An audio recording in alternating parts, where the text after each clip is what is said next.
কখনো অসহায়ত্বের গল্প বলে, কখনো ফাঁদে ফেলে, আবার কখনো যাত্রীকে বোকা বানিয়ে রিকশা চালকরা হাতিয়ে নেন অতিরিক্ত টাকা।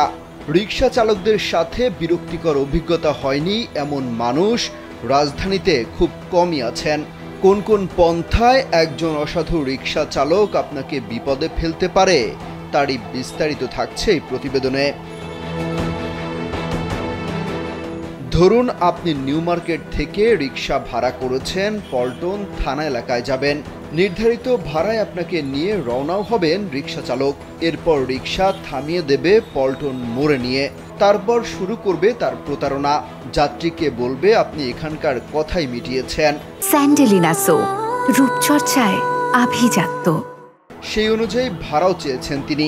এখন নির্ধারিত গন্তব্যে নিয়ে যেতে হলে আরও টাকা দিতে হবে তাকে। এছাড়াও প্রতারণার ভিন্ন কৌশল আছে তাদের কাছে। আপনাকে নির্ধারিত গন্তব্যে নিয়ে যাওয়ার পর আদায় করবে অতিরিক্ত ভাড়া। ধরুন আপনি মিটিয়ে গেছেন 40 টাকা, রিকশা চালক বলবে 70 টাকা। আপনাকে না হয় সম্মানের ভয়ে 70 টাকায় দিয়ে আসতে হবে, না হলে তার সাথে রাস্তায় দাঁড়িয়ে তর্ক করতে হবে। এ তো গেল ফাঁদে ফেলে অতিরিক্ত ভাড়া আদায়ের কৌশল। এবার আপনাকে ফেলতে পারে আরেক নতুন প্রতারণার জালে। রিকশায় তোলার পর শোনাবে অসহায়ত্বের গল্প। বলবে এক যাত্রীকে নিয়ে এসেছেন অনেক দূর থেকে, তার কাছে 200 টাকা ভাড়া পান তিনি। ওই যাত্রীর কাছে টাকা না থাকায় বাসার উপর থেকে ভাড়া আনার কথা বলে আর ফিরে আসেননি।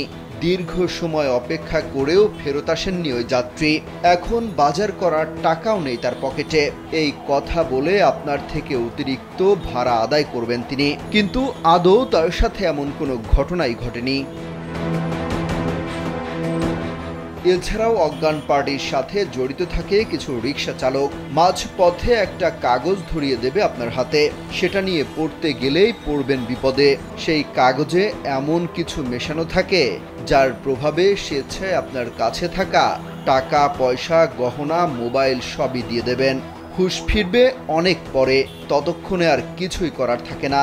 এক্ষেত্রে নারীদের বেশি টার্গেট করেন অসাধু রিকশা চালকরা। শুধু রিকশা চালকই নন, অনেক সিএনজি ড্রাইভাররাও এমন কাণ্ড ঘটান। অপরাধ বিশেষজ্ঞরা বলছেন, বিশেষ করে রাজধানীতে এই ধরনের চক্রের উৎপাত বেড়ে গেছে। তাই প্রশাসনের পাশাপাশি যাত্রীদেরকেও সচেতন থাকতে হবে। অমিত হাসান রবিন, কালবেলা।